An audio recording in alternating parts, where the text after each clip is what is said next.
আজ বাজারে বেশ ভালো পাবদা মাছ পেয়েছি, তাই আজকে আমি সর্ষে পাবদা করব।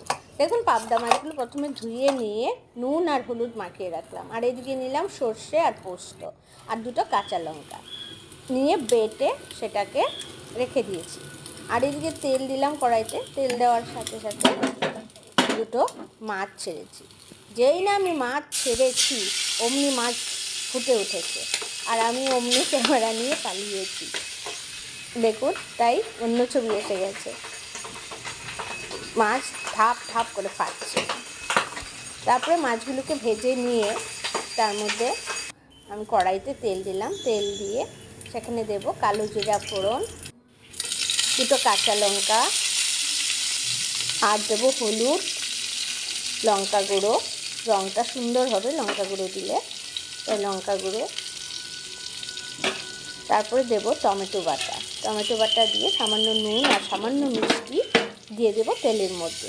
দিয়ে যে তেলটা ছেড়ে আসবে অমনি আমি জল ঢেলে দেব। জল ঢেলে নাড়াচাড়া করে তারপরে যেই ফুটে উঠবে ঝোলটা, তার মধ্যে আমি দিয়ে দেব মাছ।